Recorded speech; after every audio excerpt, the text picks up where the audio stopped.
first subcutaneous leadless pacemaker was approved by the FDA panel, and I think it was a few years back, but it was based on a 180-day study in 330 patients. However, it's not been shown to be non-inferior to current ICDs. It does not provide either anti-tachycardia or bradycardia pacing, but as one paper in JACC asked back in January 2013, is this technology ready for widespread application? Specifically, should a patient want one? And I think we're getting some insights into that. So that's what we're here to talk about, because there's a paper coming in the April 19th issue of JACC, and that's actually a poster from this meeting too, on an anti-tachycardia pacing enabled leadless pacemaker and subcutaneous implantable defibrillator. It's a mouthful. And I'm with Dr. Fleur Tjong, who is a research cardiology fellow from Amsterdam, and Dr. Martin Burke, who is a professor of medicine at the University of Chicago. And this is an interesting topic. And you've got the poster here first and the paper. Let's start with wherever you want to go. This is an interesting topic.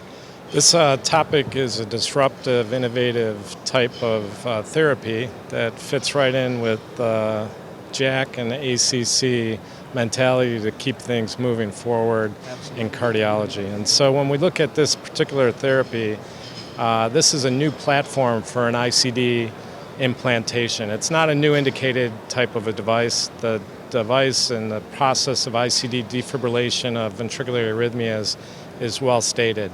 What we're looking at here is to try to make it safer for patients, give them an opportunity not to have something inside their heart, and to now move forward and to apply this technology and this disruptive process to a broader group of patients than what most clinicians may have thought was a niche patient population, but now it's moving out into the broader foray of patients who are at high risk of sudden death.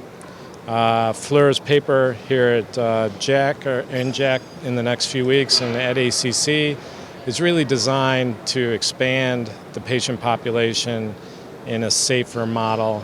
And I'll let Fleur maybe talk a little bit about her work, because it's really seminal to the next generation of the subcutaneous ICD therapy. So what did you do? This sounds like an interesting topic. Yeah, so what we did was the first experiment, so the really early work with the prototype leadless pacemaker with the ATP-enabled function. And we combined that with the existing SICD. And I think the most important thing that we evaluated in this study was the unidirectional communication between these devices. And that's a really important step for this technology to be adopted in a broader patient population, because now we can use the SICD technology. And one of the most important things that we tested in these first experiments was the communication between the SICD to the leadless pacemaker, and enabling to also give ATP therapy, which is something the SICD now cannot provide.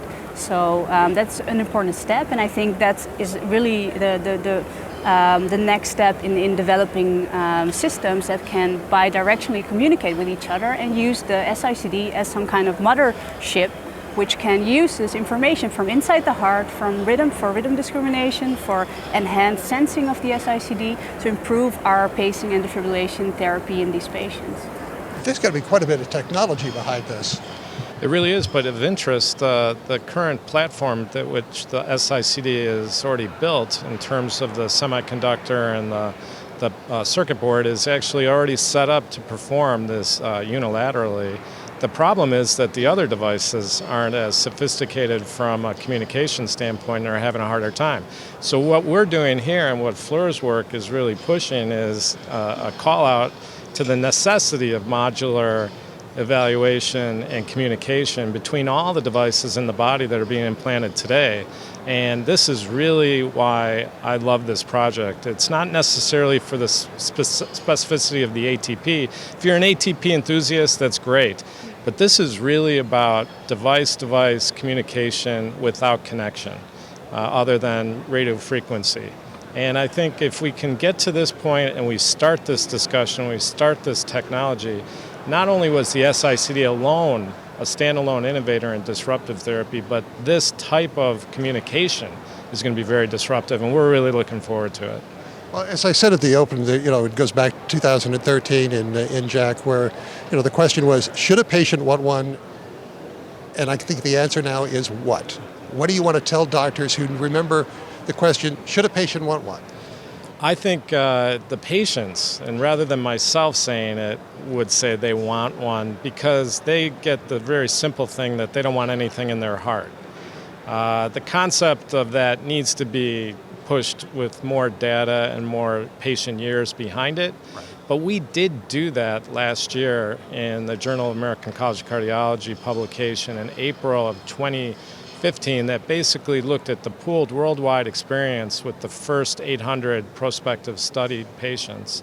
And what we demonstrated was, yes, they should definitely want this particular device because from a mortality standpoint, it's outstanding. And that's really what any defibrillator is meant to help. And number two, the complication-free rate was remarkably better with this if you look at comparators with transvenous systems that are used today on a larger scale. So describe the patient population for whom this is appropriate. Well, when you look at the different patient populations, you have about probably 5 to 6% that are absolutely indicated for this device because they can't get a transvenous system due to congenital heart disease where they don't have access to their heart, or they've had prior device problems with infection or multiple leads that don't allow you to put more leads in because they've broken. Then you have probably about 30% of the patients that require pacing for either heart failure or for slow heartbeats, bradycardia, and those patients would be excluded. But then you have this vast middle ground of, say, 60 to 65% of the patients that are basically could go either way. And what we're trying to do with this particular paper that Fleur is pushing and moving forward today and tomorrow is we're trying to say that we want a bigger, broader population of implanters to do this. We don't want just the early adopters to keep implanting this device. We want to make it into a mainstream, basic platform that we're going to work everything off of in cardiology over the next 10 years. And I think as long as you start doing that today, you're going to be much better positioned to do that tomorrow. So what's next? What's the next part of the study that has to be done? I think at this time, Fleur is best suited to give a rendition of that. So Fleur, why don't you cover that? Thanks. So the next part of our study, and we're performing this at the moment, and we'll be we'll present more on that on HRS in May.